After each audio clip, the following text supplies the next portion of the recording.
Meus amigos e minhas amigas, bem-vindos a todos e a todas ao canal do Instituto de Economia da UFRJ.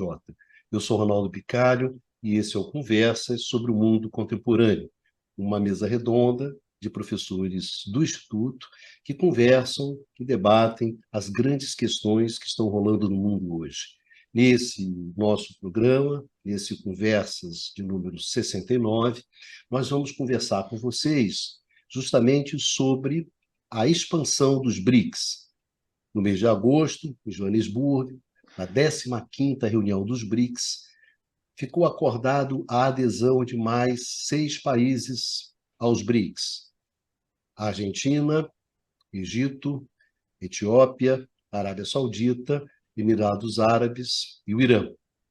Então, de tal forma que o tradicional grupo, fundado em 2006, ampliou o seu número para 11 países. E o que nós vamos conversar hoje com vocês é justamente sobre o significado dessa expansão e sobre os impactos econômicos dessa expansão, desse aumento do número dos países que compõem os BRICS, o chamado BRICS Plus, ou BRICS+. Enfim, essa é a conversa de hoje. Aqui estamos com a nossa mesa tradicional, Luiz Carlos Delorme Prado, nosso decano, Pradinho. Hoje é 7 de setembro, então, feriado, 10 horas da noite. Estamos gravando cedo hoje, hein, Baixa? 10 horas da noite, não é 1 hora da manhã. Não duvido que vamos acabar terminando no dia 8 de setembro. Tranquilo, terminaremos no dia 8 de setembro. Pradinho em Teresópolis, lá, aproveitando o frio da serra. Tudo bem, Carlos Prado? Tudo bem, aproveitando aqui um friozinho de uns 14, 15 graus, aproveitando, botando um casaco, etc., para comemorar o 7 de setembro. Com aquela carinha vermelha de que já tomou uns vinhozinhos, né? No friozinho da... Né, Baixazinho? Já está ali, já está tranquilo. Não, eu estou bebendo aqui água numa caneca, aqui, olha. É o destino de... É Mas, isso. Programa... Mas tá bem. Não tá na mão do palhaço. Programa do FRJ não pode ter bebida alcoólica, não é isso? Não, somos uma instituição pública, então fazer o quê? Estou aqui também na minha aguinha, que nem café. Enfim, vamos nessa. Valeu, Pradinho, um abração, obrigado por ter vindo mais para esse Conversas. E aí, Numa Mazati, diretamente o nosso correspondente, diretamente da França, europeu, nosso eurocêntrico, né? O pessoal te descasca, hein, Numa? Os comentários, a galera descasca o pobre do Numa, coitado. Pô. Diga lá, Numinha, tudo bem contigo? Boa noite a todas e todos. Eu contesto totalmente esse termo de eurocêntrico. Ainda tem que aguentar isso, a vida é dura, Baixazinha, a vida na internet é dura. Eduardo Baixa, grande Eduardinho, não subiu para a serra, né, Eduardo? Tá aí hoje quietinho em casa, tô vendo aí. E poxa, olha só, cara, tá aumentando a sua biblioteca aí atrás, gostei, né? Apartamento novo, né, Baixa? Mudou-se. Não, tá no mudo. Mas tô aqui hoje, tô no sacrifício, né? Convalescendo. Tá resfriado, tadinho. Tá dodói. Mas é isso aí. Meus amigos, então vamos lá. Jogando contundido. Jogando no sacrifício pelo time, né, etc, etc. Então, é isso, vamos lá, vamos trabalhar. Prado, começar contigo sobre essa questão, né? Começar esse primeiro, digamos assim, esse nosso primeiro movimento, esse nosso primeiro bloco, qual é o significado, né? Qual é o sentido, o que significa a reunião desses países e também por que esses países, né? E não outros, enfim. Vamos começar contigo. Vai lá, Pradinho, mete bronca. Vamos lá. Para fazer esse ponto de partida, o que eu fiz? Eu primeiro dei uma lida naquilo que eles declararam, quer dizer, vamos ver exatamente o que foi declarado no 15º encontro dos BRICS de Joanesburgo. O objetivo que os BRICS se colocaram, os 3 objetivos principais, a promoção da paz, uma ordem internacional mais representativa, a reforma do sistema multilateral para promover desenvolvimento, o desenvolvimento sustentado e crescimento inclusivo. Bem, vamos pegar uma outra informação. Quando você soma a totalidade aqui do PIB desse conjunto de países, aproximadamente 30 trilhões de dólares, que significa mais ou menos a 29% do PIB mundial. Mais do que o PIB americano, que é 23 bilhões, mais do que o PIB europeu, que é em torno de 17, 18 bilhões, e 75% da soma do PIB americano mais europeu, que daria mais ou menos os Estados Unidos mais a Europa, somado, dá alguma coisa com 40 trilhões de dólares. Isso tem 30, né? Então, quando você pega a produção de petróleo, 43% da produção de petróleo mundial, população, 46% da população mundial, exportação, menos, né? 25% das exportações mundiais, então é bem menos quando você pega isso aí. De qualquer maneira, é expressivo, são mais de 6 trilhões de dólares de exportação.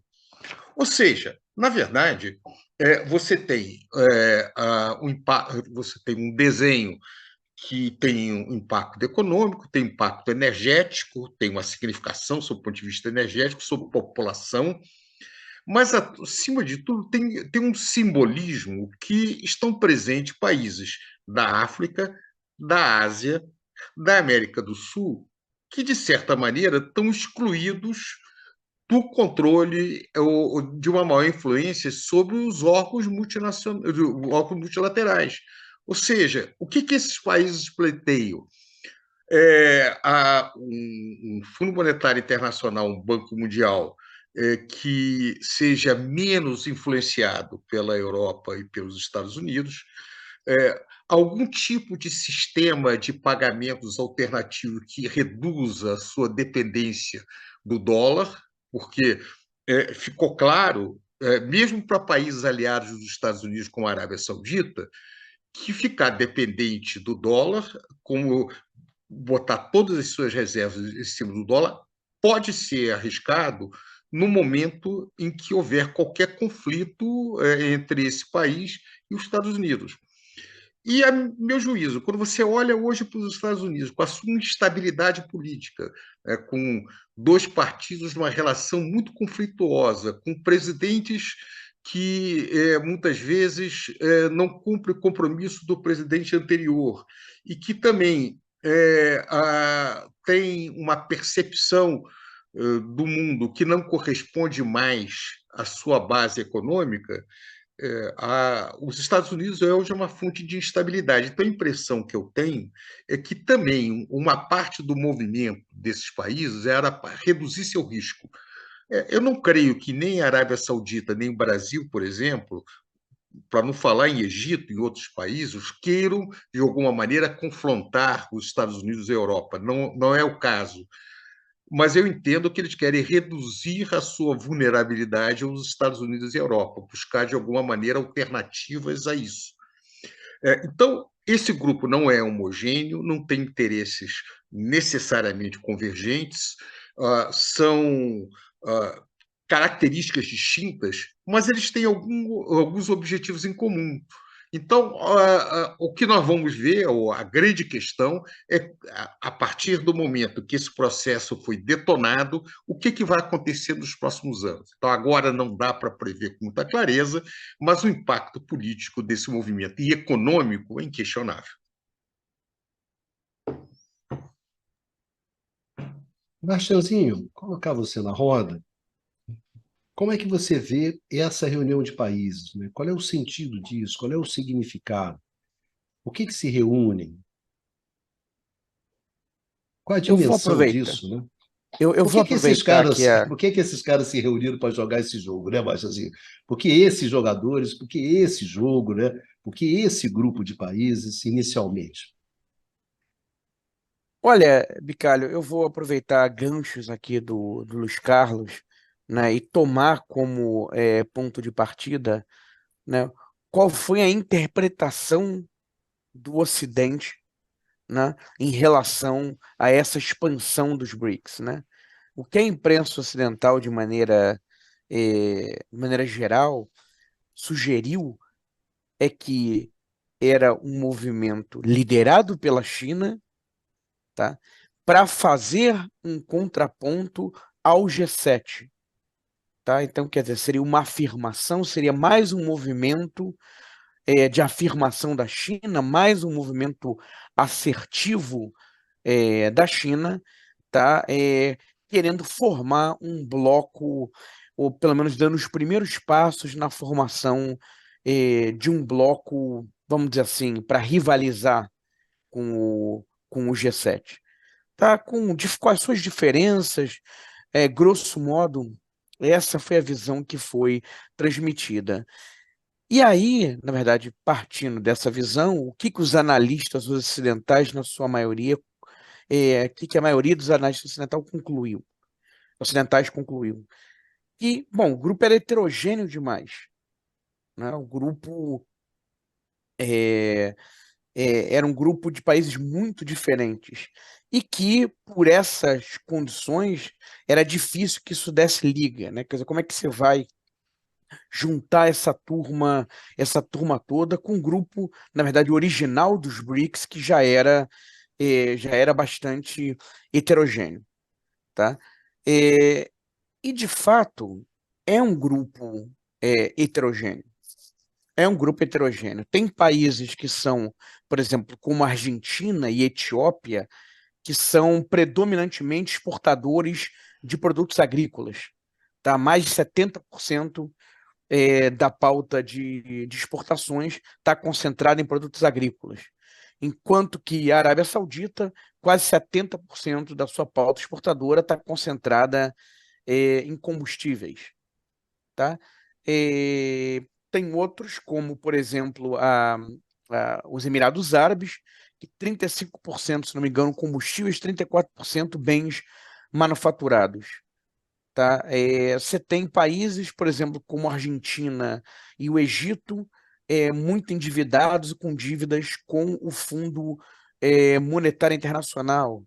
A Arábia Saudita e Emirados Árabes, aliados históricos militares dos Estados Unidos. Então, quando a turma aqui dos analistas ocidentais olhava para isso, dizia, não, isso aqui não é água e óleo, né? Isso aqui não tem como dar liga.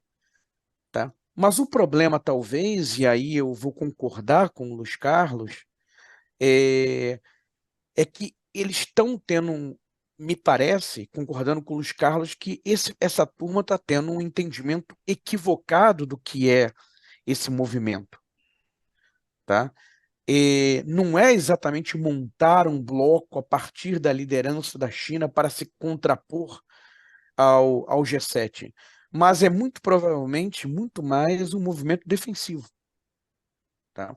Um movimento defensivo desses países com vistas a aumentar o seu poder de barganha, tá?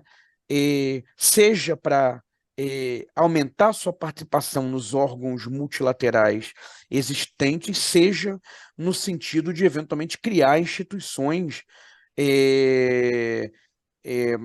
que possam exercer essa função das instituições multilaterais que hoje existem, mas sem o controle dos Estados Unidos e da Europa. Então, é muito mais um movimento de redução de exposição a riscos, tá? Do que qualquer outra coisa. E, nesse sentido, o fato de serem países heterogêneos não é necessariamente um problema. Tá? E aqui, em particular, também vou pensar um elemento que o Luiz Carlos já adiantou, que é a questão da moeda. Né? Quer dizer, um pouco a ideia desses países, aqui teria um papel o banco dos BRICS, né? O New Development Bank, de empréstimos, por exemplo, de fontes de crédito que não passassem pelo dólar. Tá? O dólar, ele tem, como alguns autores, como Stefan Schulmeister e outros já apontaram, ele tem uma situação paradoxal de ser, ao mesmo tempo, uma moeda nacional e uma moeda internacional. Tá? E os eventos mais recentes em relação ao Irã as ações norte-americanas em relação ao Irã e mais recentemente em relação à Rússia mostraram essa faceta da moeda nacional, né? É uma moeda nacional, o dólar é uma moeda nacional que, quando conveniente, será utilizada pelo seu emissor para seus propósitos econômicos e geopolíticos. Tá? Então, nesse sentido, uma redução da exposição ao dólar, mesmo para aqueles países que têm boas relações com os Estados Unidos, são importantes parceiros comerciais com os Estados Unidos, é algo importante. Tá? E aqui eu chamaria atenção, por exemplo, o Egito, né? O Egito, que é um país que tem nos Estados Unidos, tá, o seu principal parceiro comercial, o principal destino das exportações egípcias são os Estados Unidos. E a China não figura nem entre os 5 primeiros nos principais destinos das exportações desse país, no caso o Egito. Tá? Então eu começaria destacando esses elementos, e aí a gente passa para o Numa, né, e continua depois aqui batendo bola. Valeu, Baixa. Numa, trazendo você para a roda, que é essa discussão inicialmente, né, das considerações iniciais, exatamente sobre o sentido da reunião desses países, né, objetivo, enfim. E toda essa discussão que rola muito, né, sobre, não, é muito heterogêneo, não é, na verdade, é um anti-G7. Queria colocar você um pouco nessa discussão. Bom, eu acho que os camaradas já colocaram vários pontos muito interessantes, eu vou tentar complementar, né, alguns deles. Eu acho que a gente vai avançar nessa discussão sobre a heterogeneidade dos países que integram, mas eu faria uma primeira observação em relação justamente a essa questão da heterogeneidade. Sempre foi vamos dizer, uma crítica, uma característica associada aos BRICS, né, já inicialmente, só que, se a gente for pensar, China e Índia representavam os dois grandes países em termos econômico, em termos cultural, em termos demográfico no espaço asiático. A Rússia, pela extensão do seu território, pela importância histórica que teve, assim, para a economia e para a história mundial, estando no espaço eurasiático inteiro, em contato, na verdade, com quase todos os espaços geopolíticos mais quentes, também representava uma figura inescapável.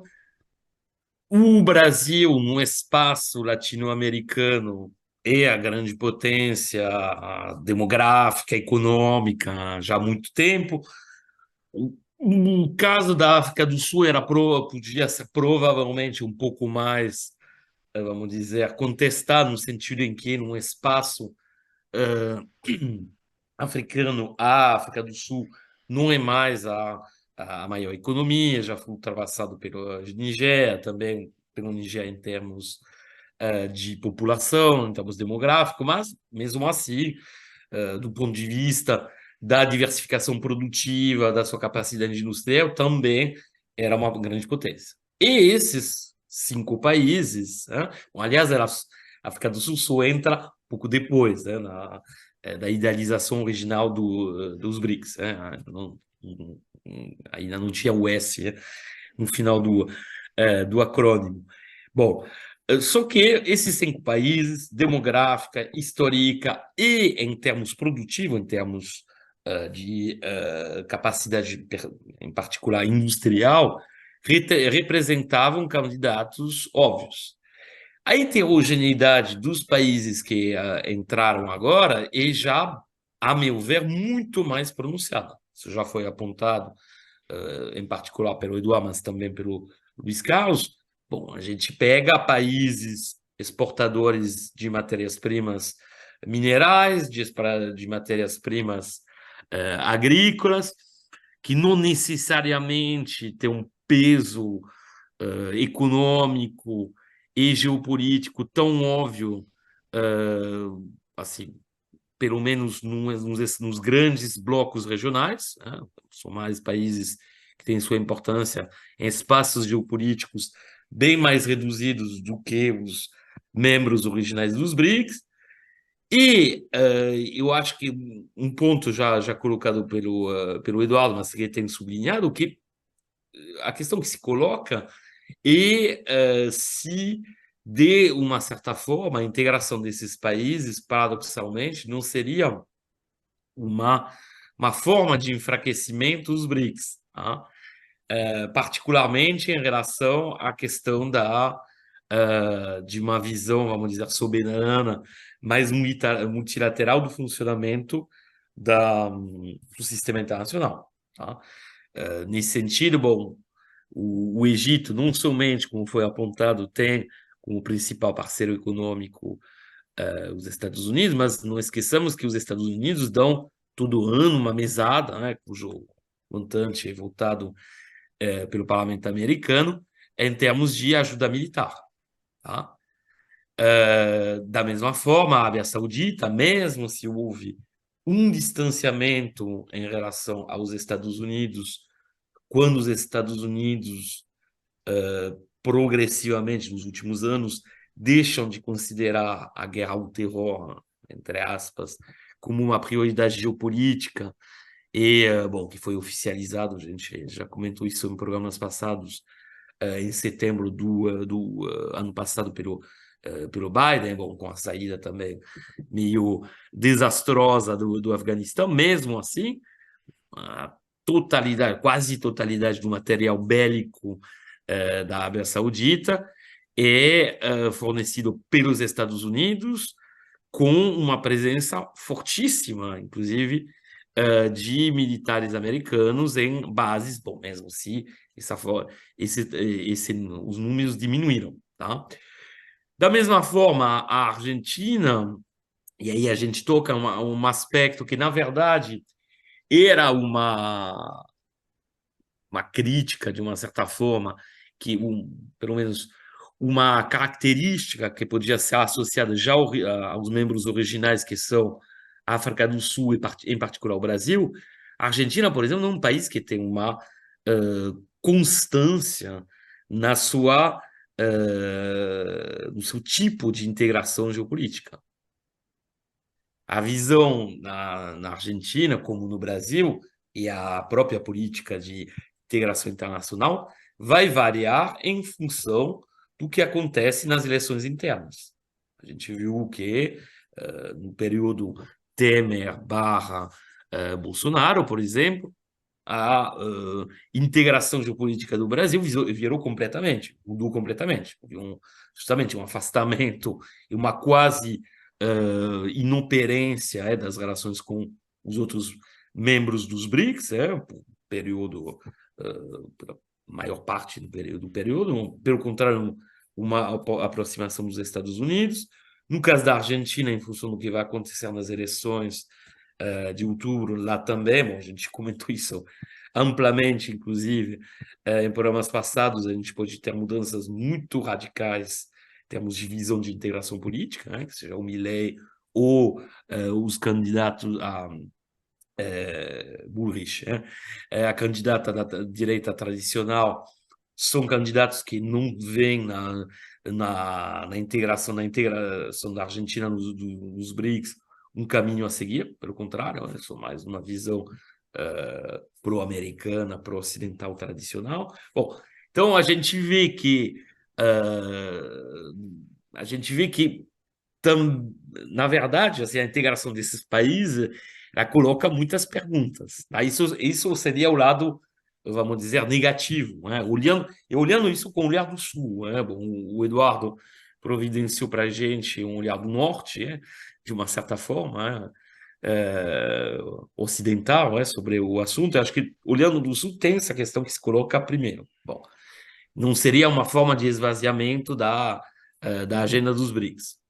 Essa integração de países heterogêneos, onde já tem alguns, e pode vir a ter mais ainda em outros, uma forte influência ocidental. Bom, segundo ponto que a gente pode relevar também E aí, mas aí a meu ver, é simbólico, é simbolizado, pela integração do Irã, e a questão é a visão inversa. Aí pode parecer assim, ou seja, o fato que você consegue, através da integração desses países, cooptar uma associação entre potências regionais médias, a imagem do Egito e do Irã eh,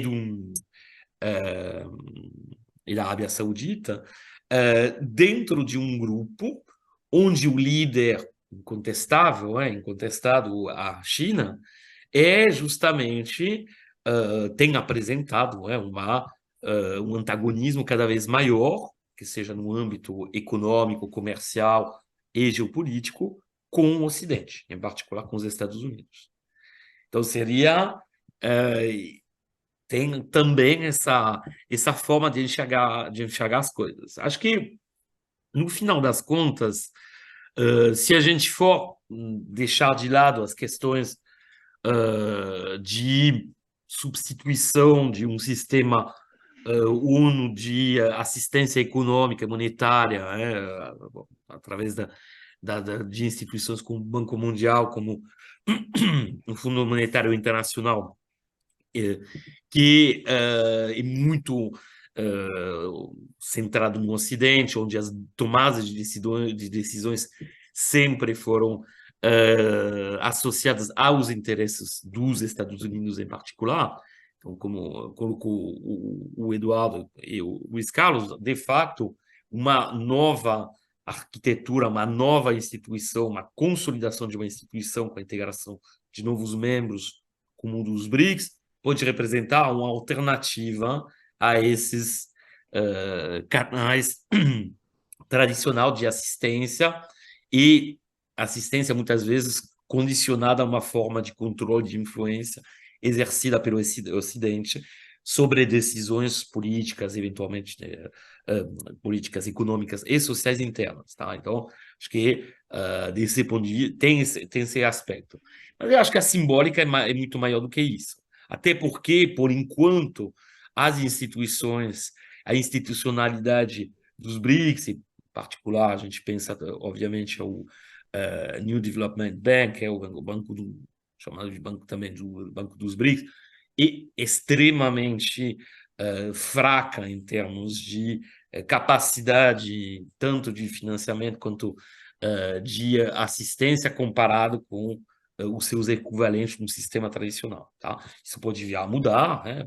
Pelo jeito, há intenções de aumentar o tamanho dessas instituições em termos de capacidade de intervenção, mas ainda estamos longe disso, tá? O que é mais importante, a meu ver, que essa institucionalidade dos BRICS são os símbolos que isso carrega.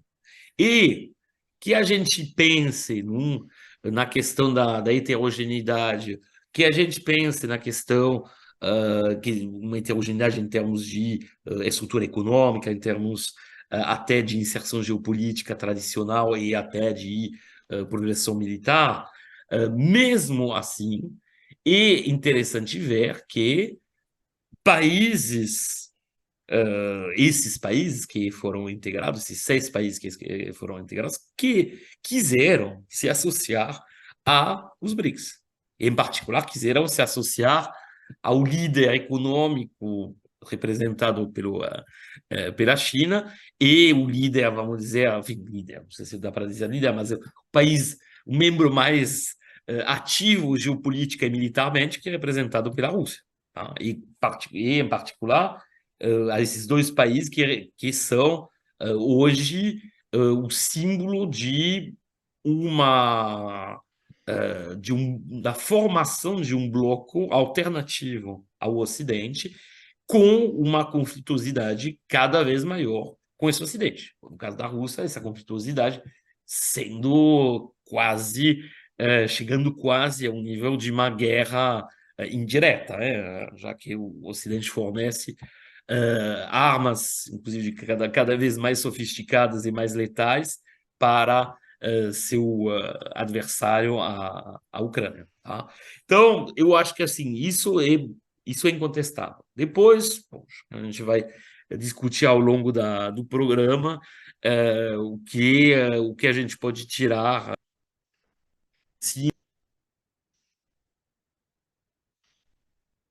Numa, você está mudo. Eu vou mutar.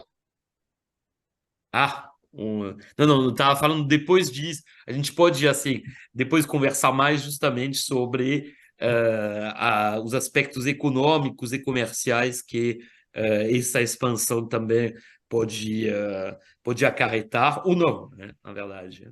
Tá? Prado, acho que você queria fazer alguns comentários. Queria sim. Veja, quando eu olho essa composição dos BRICS, realmente tem meu viés de economista, mas tem meu viés de historiador econômico que remete à experiência do pós-guerra.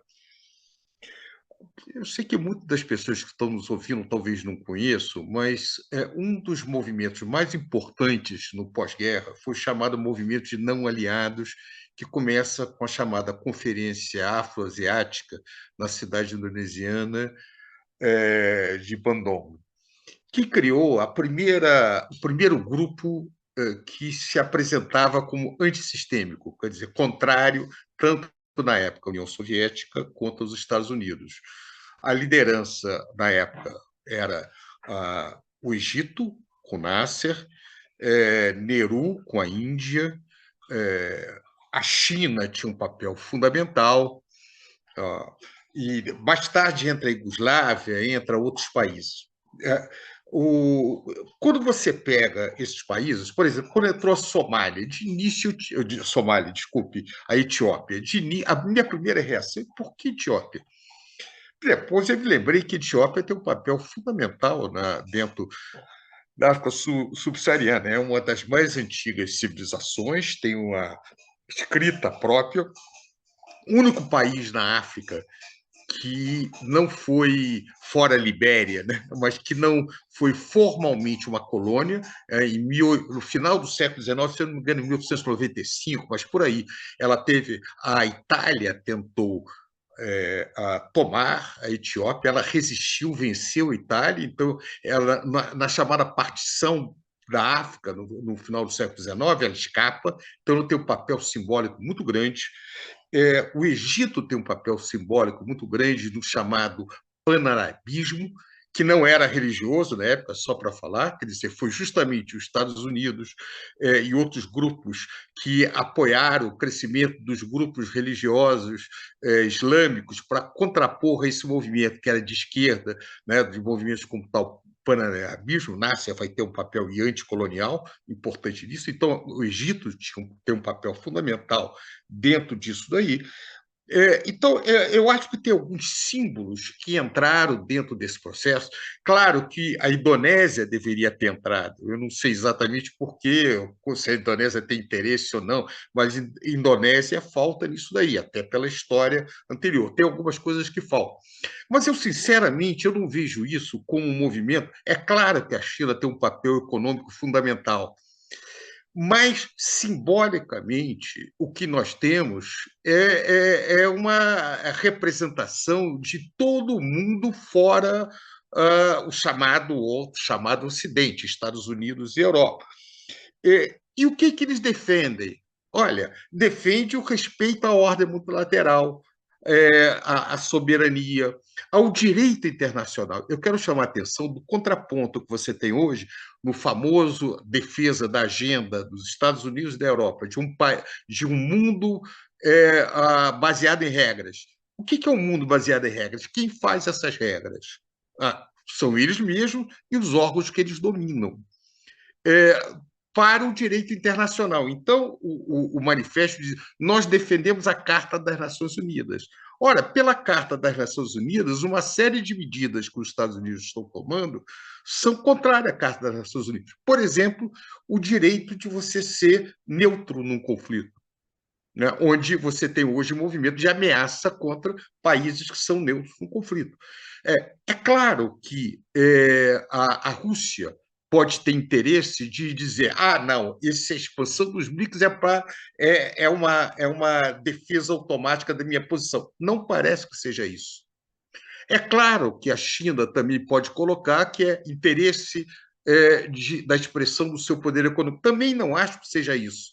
Agora, eu acho que é claro que a China tem um papel econômico fundamental, mas o que faz todos os países se alinharem nesse interesse comum é uma posição muito parecida que houve lá atrás. Eu quero me defender da pressão dos poderosos. Antes eram dois grandes poderosos. Hoje, me parece que o que se coloca é o seguinte: essa ordem internacional está perigosa demais. Nós precisamos dar uma certa parada. Por exemplo, a Organização Mundial do Comércio está paralisada, né? Muita ação da Europa e dos Estados Unidos que não tem muito interesse de fazê-la funcionar adequadamente com o crescimento do papel dos países em desenvolvimento dentro dela. Um dos manifestos é que queremos retomar um comércio internacional mais aberto, com determinadas regras, etc. Então, eu acho que é uma busca de países médios de dar de aplainar um pouco o plano, que há uma percepção que, no período unilateral, os Estados Unidos avançou demais, a Europa temerosa com a perda, com a ausência do guarda-chuva de defesa americana, adere de maneira absolutamente incondicional aos Estados Unidos, sem nenhum senso crítico, e os países de renda média se sentem muito fragilizados nessa circunstância. Então, nesse sentido, a minha primeira reação é que esse movimento é mais forte do que parece pela sua heterogeneidade. Agora, nós só saberemos no decorrer do processo, aquela velha ideia de o caminho se faz caminhando. O processo vai ser mais importante do que o início, mas o impacto isso nas relações econômicas, eu não estou falando nas relações políticas, nas relações econômicas e internacionais vai ser muito grande, com implicações nas relações políticas e geopolíticas. Agora, vamos ver os próximos passos, né? Ora, o Brasil, eventualmente a Argentina vai sair, vai virar para lá, depois vira para cá. Isso aconteceu com os não aliados também. Aconteceu com todos esses movimentos. Mas o que se trata é de uma coisa mais permanente. Muitas vezes, mesmo quando você se afasta de alguns objetivos, o eventual afastamento, veja, no caso do Brasil dos BRICS, com o Bolsonaro, se afastou muito dos interesses, etc., mas, de certa maneira, continuou as instituições criadas, o Banco dos BRICS, o New Development Bank, continuou a caminhar, os tratados continuaram, o Brasil se manteve como neutro dentro do processo, seguiu de certa forma. Então, ao final, o que interessa é a direção, não a conjuntura. Agora, o resultado não dá para a gente saber no momento que isso começa, é muito difícil, nós vamos ter que esperar. Mas eu vejo isso como um dos desenvolvimentos mais importantes desse primeiro quarto do século XXI. Né? Vai, de certa maneira, desenhar as disputas econômicas e geopolíticas, pelo menos nos próximos 25 anos. Eu acho que tem uma dimensão simbólica, né, que é muito forte, sem dúvida, nesse momento. Mas eu gostaria de aprofundar um pouco com vocês, mais essa dimensão econômica, né? Qual é o alcance econômico dessa ampliação e indo na direção do prazo, né? Não só da ampliação, mas existem mais 40 países, né, que querem fazer parte do grupo. Então, digamos assim, nessa direção, nessa expansão, que me parece que, a princípio, não deve parar, né, nesses 11 países, nesses novos 6 países, mas ela deve seguir em frente, talvez com uma velocidade maior do que foi a expansão até esse momento.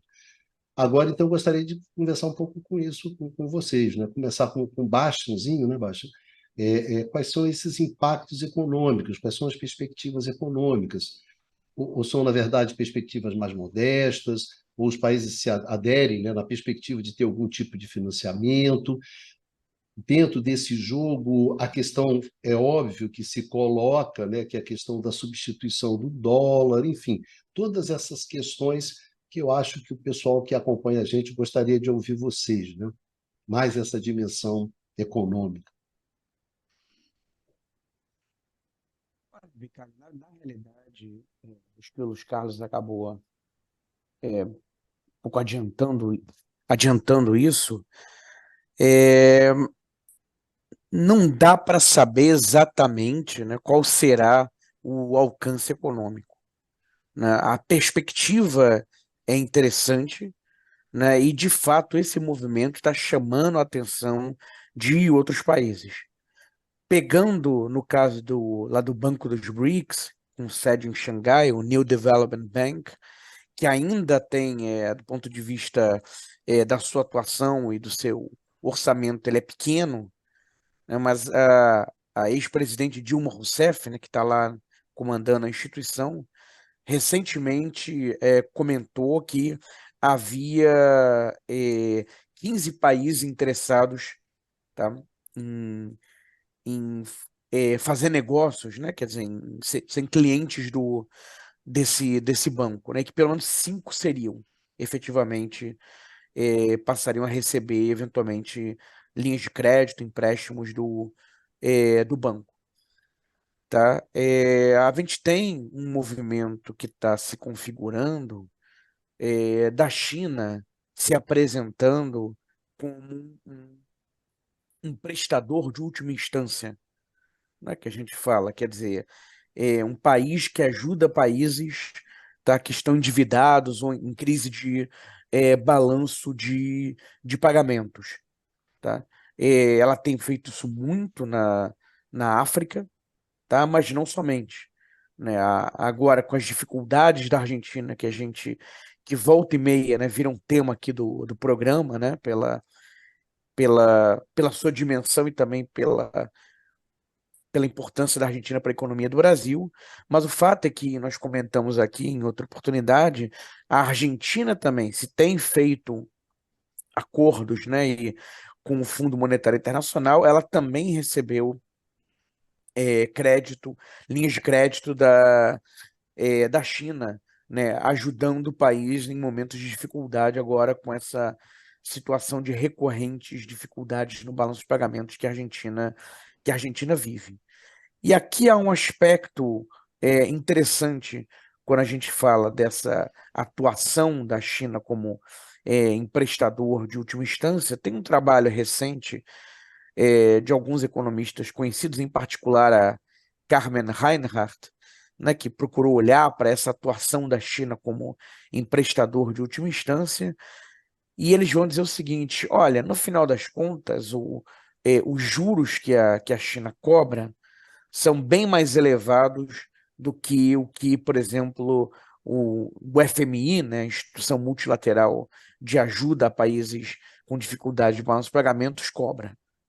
Tá? E aí eu vi um artigo interessante de um economista argentino, que saiu no mês passado na Página 12, né, que é um jornal argentino, mais progressista, e ele falava o seguinte: olha, no caso da Argentina em particular, no caso da Argentina, não. Tem uma coisa que está acontecendo, que até porque Estados Unidos e o Banco Central Europeu estão elevando os juros, isso está aumentando também o juro que é cobrado por esses empréstimos lá no fundo. Tá? E no caso da Argentina, ela tem que pagar uma sobretaxa, ainda tem uma sobrecarga, porque o nível de endividamento dela é maior do que a sua cota no fundo. Então, para o caso da Argentina, esse juro não esse juro que é pago nos empréstimos para a China não é maior do que o que ela está pagando na prática para o Fundo Monetário Internacional. Agora, o dado que é mais interessante é o seguinte: a informação que é mais interessante é que esses empréstimos ou essas linhas de crédito, enfim, concedidas pela China, não têm contrapartidas, tá? Não impõem condicionalidades à política econômica do país que recebe. Tá? E essa é uma diferença fundamental em relação às linhas de crédito concedidas pelo Fundo Monetário Internacional. Quando o país recorre ao Fundo Monetário Internacional, ele tem que adotar uma série de políticas, tem que adotar medidas ditas de ajustamento, tá? Que acabam reduzindo dramaticamente os graus de liberdade de fazer política macroeconômica que esses países têm. Tá? Eles ficam, em boa medida, de mãos atadas para cumprir ali, tendo que cumprir o que foi acordado com o fundo. Tá? Então, tem um raio de manobra para políticas econômicas muito limitado. Isso quando pegam com o Fundo Monetário Internacional. Isso não acontece quando é, esses países recorrem à China. E essa é uma informação interessante. Tá? Esse é um dado interessante quando a gente faz essa discussão e desse ensaio inicial, né, desse movimento que está dando seus primeiros passos, né, de alternativas a, vamos dizer assim, com aspas, né, aos Estados Unidos e às instituições multilaterais de Bretton Woods. Agora, chama atenção, e aí com isso eu vou encerrar, que há dois países africanos, tá?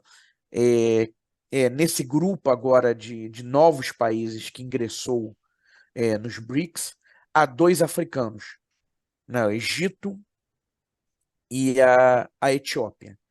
E se tem algo que é muito claro, né, isso remete ao nosso programa anterior, quando a gente falou muito sobre o Niger, é que o Ocidente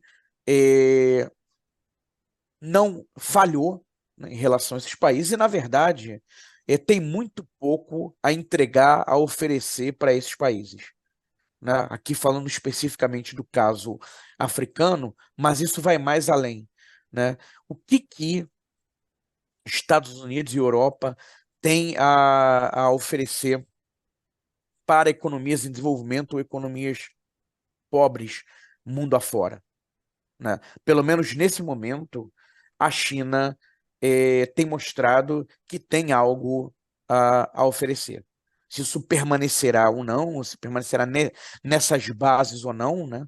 Só o futuro dirá, mas nesse momento a China tem algo, que em particular a China tem algo a oferecer, né? E o Ocidente não. Numa, aprofundando essa questão da dimensão econômica, né? Quais são os impactos econômicos, quais são as possibilidades, quais são as perspectivas econômicas dessa expansão e desse movimento, né? Eu acho que assim, como a gente já colocou e foi aprofundado agora pelo Eduardo, a gente tem de facto essa alternativa ao sistema tradicional e particularmente aos condicionantes de empréstimos que geralmente eram associados às intervenções em âmbitos diferentes, né? Tanto do Banco Mundial para financiamento de projetos de desenvolvimento, de infraestrutura, né? Quanto de assistência monetária, como é o caso do FMI. Então, tem esse aspecto global, mas, de facto, aí a gente volta à heterogeneidade dos países que entram no bloco.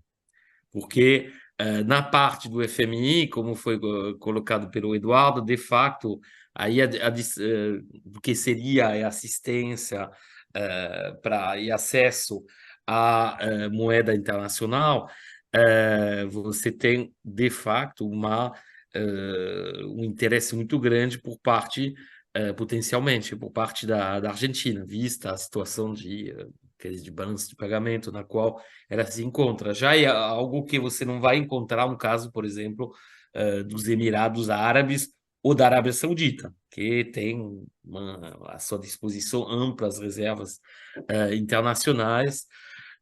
Então, eu acho que realmente aí cada país vai ter a sua especificidade. A meu ver, por exemplo, do ponto de vista da Arábia Saudita e dos Emirados Árabes, tem um interesse imediato. Financiamento para projetos de desenvolvimento econômico, esses dois países não precisam. Pelo contrário, eles estão financiando para outros países, tá? Acesso a reservas, assim, a moeda internacional, tampouco precisam, tá? Então, nesses dois países, eu acho que realmente uma explicação puramente econômica aí já seria mais difícil encontrar, tá? No caso do Egito, no caso da Etiópia, bom, aí a situação é bastante diferente, porque são países, sim, que precisam de enormes investimentos, pela heterogeneidade estrutural que caracteriza as suas economias, que precisam, de facto, diversificar seu sistema produtivo. No caso da Etiópia, é um processo que já está em curso, muito associado, aliás, às suas relações com a China. No caso já do Egito, ainda não, vamos dizer, não deslanchou essa reação sul-sul, do ponto de vista econômico do Egito. Então, de novo, a gente esbarra nessa grande heterogeneidade. Bom, esse é um primeiro ponto. Se a gente for pensar do ponto de vista comercial, aí as coisas podem já parecer mais interessantes, tá? Porque, de facto, a gente observa que os circuitos comerciais tradicionais associados particularmente ao uso do dólar continuam sendo dominados pelos países ocidentais, né? Só que nos últimos 20 anos, como a gente já analisou em muitos programas anteriores, houve uma consolidação considerável dos fluxos sul-sul entre países não ocidentais, justamente. E nessa área em particular, o papel da China é absolutamente considerável. E aí a gente observa que realmente, por razões diferentes, os países esses países vêm se associando cada vez mais à China, tá? O único contra-exemplo talvez fosse a Arábia Saudita, mas os enormes projetos de infraestrutura, por exemplo, de construção de uma nova capital, de construção de criação de enormes sistemas de infraestrutura de transporte e na construção civil para a Arábia Saudita, isso provavelmente, enfim, já foi apontado, vai ser realizado em parceria, parcialmente pelo menos, com a China, tá? Então a gente vê que comercialmente a China já se tornou um parceiro fundamental para a Etiópia, para a Argentina, para o Irã, por razões diferentes, né? Bom, no caso do Irã, foi uma forma também de contornar o sistema de represálias econômicas e comerciais que tinham sido tomadas pelos países ocidentais contra eles, né? As sanções, né? Já em países que, mesmo agora, como foi apontado, não tem tantas relações comerciais e econômicas com a China, a tendência, é uma tendência que vai acontecer, ou já aconteceu muito rapidamente em muitos outros países, e está acontecendo, é de aumentar muito rapidamente essas relações, tá? Então, de fato, o que a gente vê do ponto de vista econômico com essa expansão dos BRICS é claramente uma descentralização do sistema econômico, comercial e produtivo internacional em relação ao Ocidente, tá?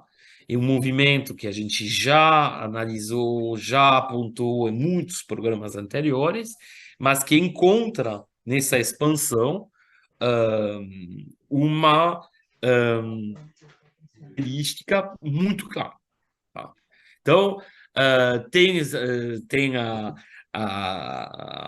simplesmente assim, um mundo cujo centro assim, de equilíbrio vai mudando, tá?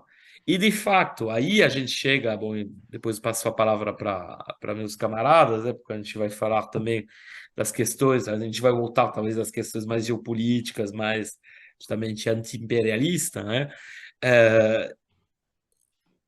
O que a gente observa é que o dinamismo econômico mundial, em termos de crescimento econômico, em termos de crescimento da produção industrial, crescimento dos fluxos comerciais, não se encontra mais no Ocidente. Não se encontra mais nos Estados Unidos, não se encontra mais nos países europeus, nem no Japão. Tá? Esses países ainda mantêm um peso econômico em termos de participação no PIB mundial, no comércio mundial, muito elevado. Então, não dá para dizer que esses países acabaram. Porém, o crescimento não se encontra lá.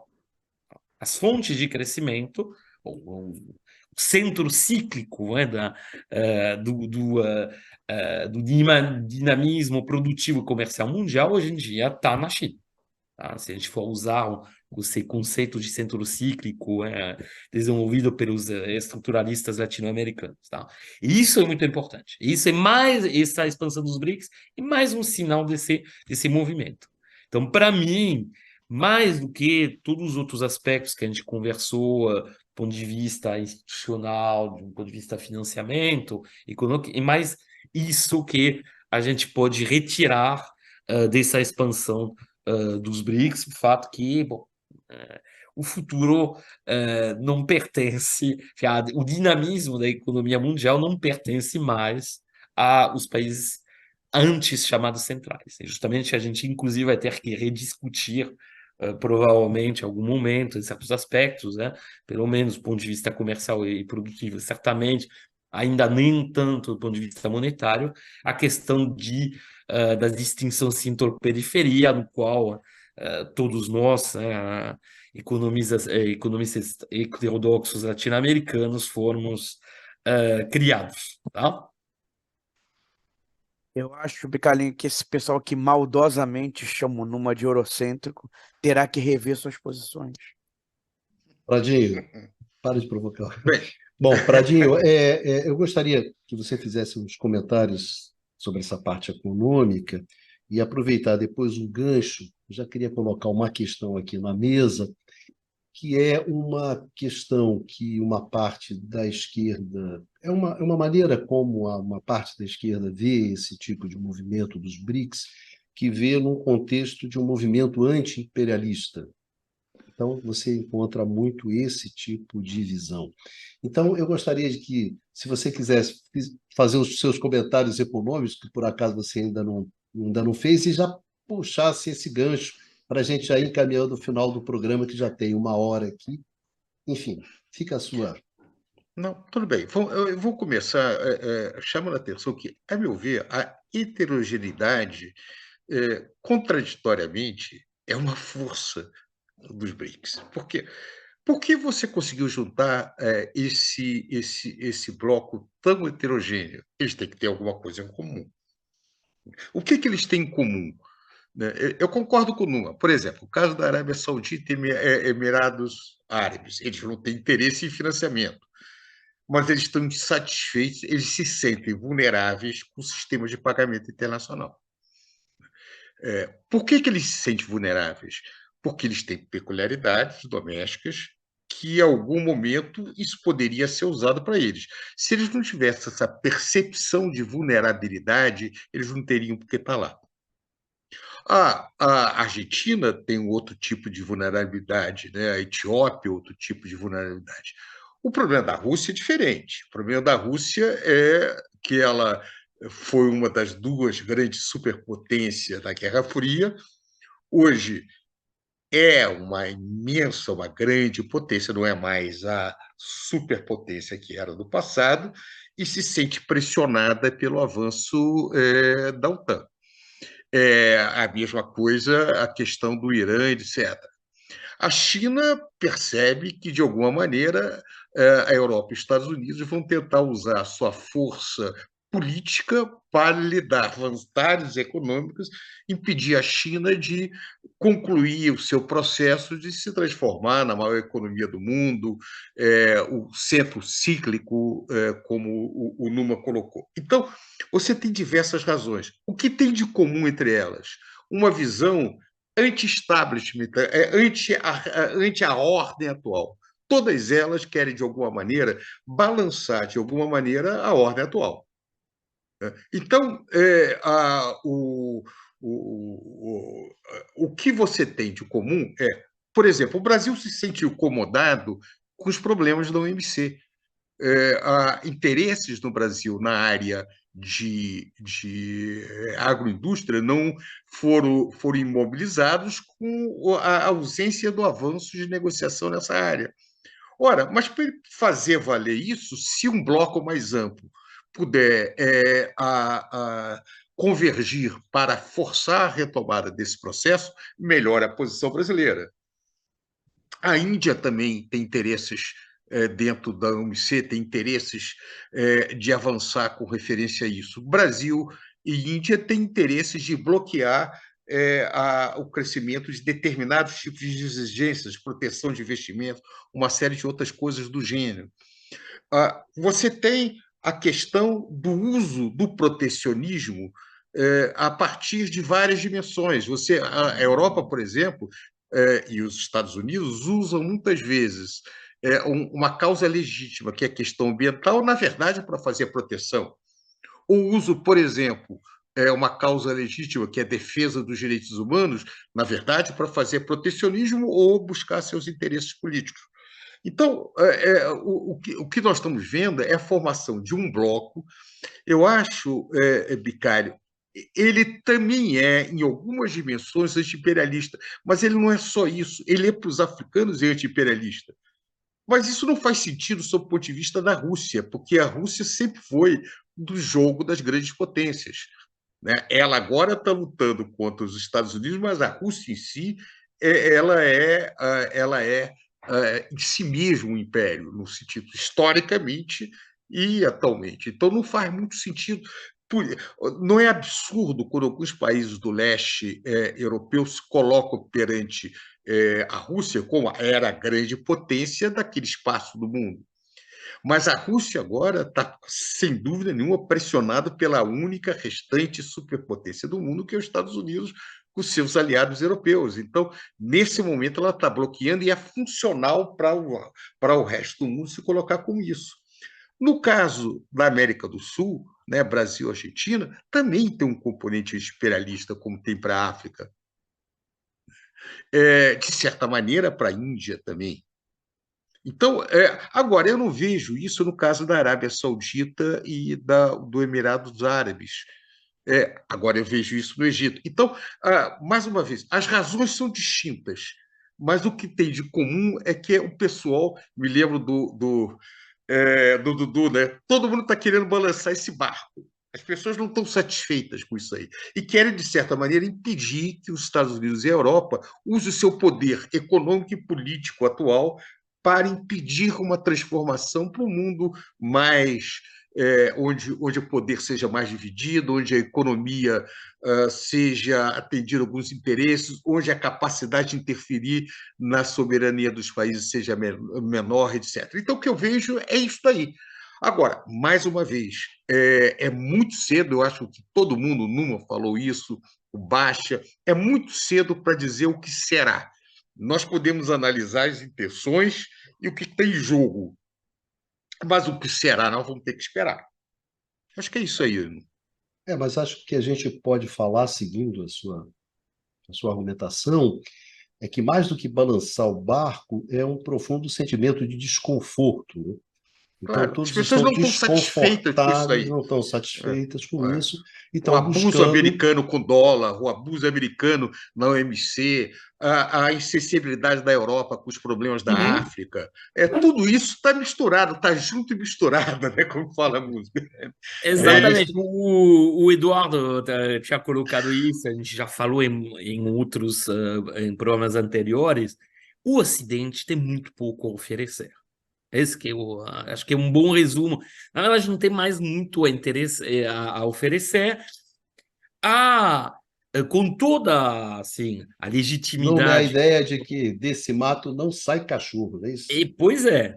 E com toda a legitimidade que tem a questão de preservação do meio ambiente, de luta contra a degradação climática, bom, a gente vê, inclusive, infelizmente, seus suas manifestações em muitos espaços do mundo, o uso que parece se desenhar justamente do greenwashing, das atividades econômicas, com uma nova forma de protecionismo por parte dos países, por exemplo, dos países ocidentais, por exemplo, do Japão, por exemplo, da Europa, em parte pelos Estados Unidos, mas que, pelo menos no período do Trump, nem usavam isso, já usavam uma justificativa muito mais básica de protecionismo, assim, na sua essência. Toda essa volta até de um discurso protecionista nesses países é uma coisa que, obviamente, preocupa muito aí todos esses países, assim, bom, muitos desses países da periferia.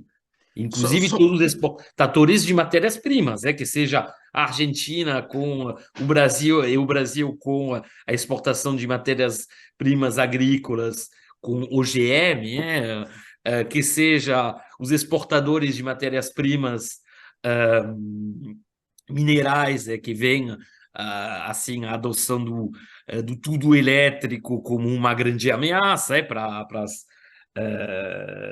pelos recursos fósseis, né? Então, eu acho que também tem essa preocupação. Essa ô, preocupação. Ô, Numa, só uma frase para seguir aí. Eu acho que eu concordo com você. A Europa e os Estados Unidos não têm nada a oferecer, mas tem muito que ameaçar. O poder deles é Sim, muito grande. Então, hoje, eles ameaçam, mas não tem muito o que dar em eles podem troca. atrapalhar muito. Atrapalhar muito. E outra coisa, a hipocrisia fica muito forte. Não, você fala, questão dos direitos humanos. E, por exemplo, as torturas feitas pelos Estados Unidos, pela CIA, em todos os lugares do mundo, na guerra contra o terror. Isso não coloca, isso não se discute também dentro da agenda. Então, os abusos dentro dos países que, em tese, são defensores desses direitos, não se discute. Ninguém tem dúvida que um país como a Arábia Saudita não respeita nem um pouquinho direitos humanos. Isso daí não se discute. Lembre do episódio do jornalista, na Claro, embaixada não se discute. Não, O gente, Irã outra. tem dá de problema. Eu sei que, mas o fato é que também os Estados Unidos e a Europa também têm o seu histórico. Então, quando você mistura tudo isso para obter vantagens econômicas ou fazer ganhos geopolíticos, gera um incômodo geral. Então, o que eu acho que agora é o resultado do famoso pode parar, está demais. Vamos tentar reorganizar Exatamente. essa ordem mundial, porque como está, não está bom. É a suposto, como colocou um pouco também para prorrogar o que eu acabo de falar o Luiz Carlos e a pergunta do Bicário, uma legitimidade moral do Ocidente para impor assim, regras que seja em termos de meio ambiente, que seja em termos de direitos humanos, não é reconhecida. Não é reconhecida porque ela não tem embasamento histórico. É simples assim. Tá? Então, a gente volta... E aí que a referência do Luiz Carlos ao não alinhamento e completamente justa. Eu acho que, assim, essa expansão dos BRICS é mais um sinal da vontade de muitos países de aderir ao não alinhamento.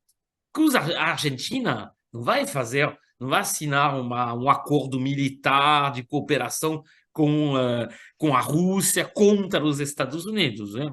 É louca, né? O próprio Brasil não quer, não vai Não fazer. quer nem pensar, Não imagine. tem como. Mas beneficia, botar uma pressão, e acho que no caso da Arábia Saudita é muito claro, que a Arábia Saudita sempre foi o menino dos olhos dos Estados Unidos no espaço do Oriente Médio. Bom, as relações, se olhar as relações militares, comerciais que tinham os dois países desde o fim da Segunda Guerra Mundial, para saber disso. Tá? E tem sido vivido de forma muito preocupada e muito, vamos dizer, decepcionada, esse afastamento unilateral dos Estados Unidos em relação à Arábia Saudita.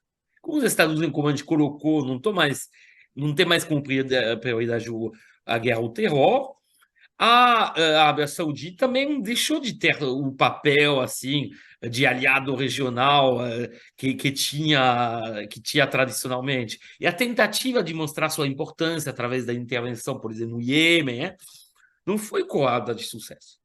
Então, eu acho que tem uma certa decepção e provavelmente no caso da Arábia Saudita, por exemplo, essa adesão aos BRICS, mais do que surpreendente, hein? Acho que nenhum de nós 4 ou 5 anos atrás teria acreditado nessa Não. possibilidade. Acho que ele é mais uma forma também de pressionar os Estados Unidos e de aderir a uma forma de no alinhamento, dizendo, olha, se vocês realmente continuam a esnobar a gente, a afastar a gente, a excluir a gente, bom, tem um outro bloco que está se constituindo e a gente vai aderir a ele. Então, eu acho que é muito isso, é muito essa ideia que e muito uma complexificação, na verdade, do sistema geopolítico, econômico, comercial e financeiro, como colocou bem o Eduardo também, né?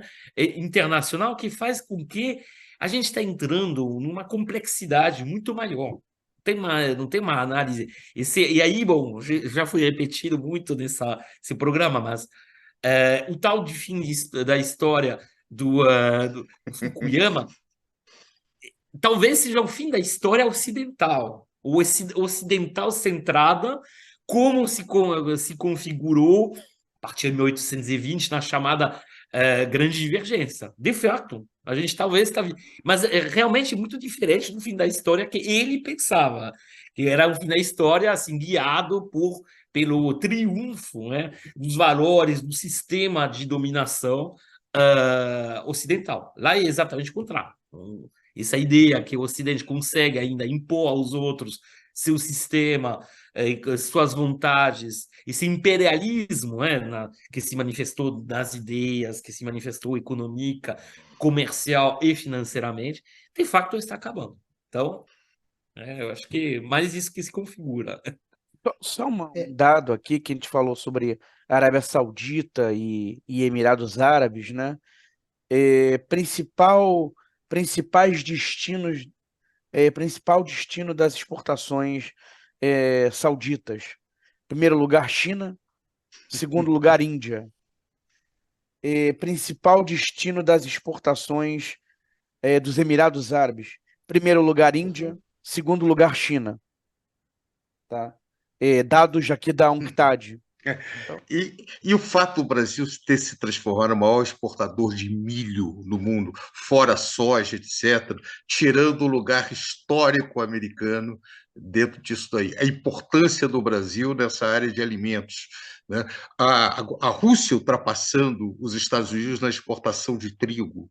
Quer dizer, inclusive na área de agrobusiness, que sempre a posição americana era muito forte, né? Nós estamos vendo uma mudança agora. Então, o mundo está sendo balançado.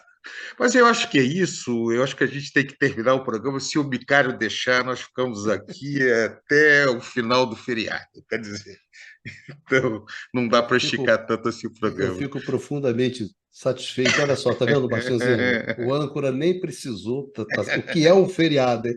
O que é uma perspectiva de um bom jantar, não é isso, Basta? Um vinhozinho, o que as pessoas não fazem. É impressionante. que você é generoso, que você poderia, se você tivesse num movimento egóico, você diria, consegui disciplinar esses caras. Teria essa ilusão, Isso né? jamais, isso jamais. Teria essa ilusão. Não Bem, passarão. não passarão. Senhores, muito obrigado pela participação de vocês nessa discussão. É uma discussão que seguirá, né? Seguirá, não há como fugir disso, e que eu acho que se insere nesse conjunto de grandes transformações que você está assistindo, de grandes desafios, grandes instabilidades, grandes incertezas, riscos e tudo mais. E a gente, né, Prado, vê o movimento das instituições, né, da construção de novas institucionalidades, de nova ordem, de novas regras, não que elas vão valer ou não, mas a tentativa, né? A tentativa de se estabilizar de alguma forma, algo que hoje é muito estável, e o mundo ficou realmente muito perigoso, né? Como diria o velho Guimarães Rosa, viver é perigoso, mas nesse tempo está ficando mais perigoso, e a busca justamente no sentido de algum tipo de regularidade, algum tipo de estabilidade, né? É como aquela história, né, Parada? Eu não sei bem por que que eu estou indo para lá, mas eu sei perfeitamente por que que eu estou saindo daqui, né?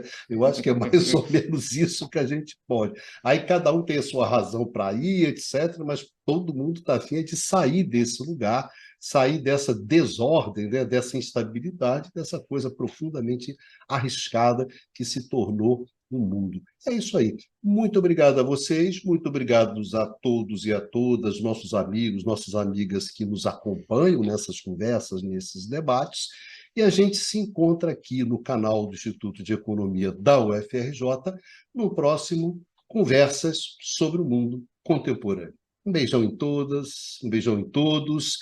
Vida que segue e se cuidem.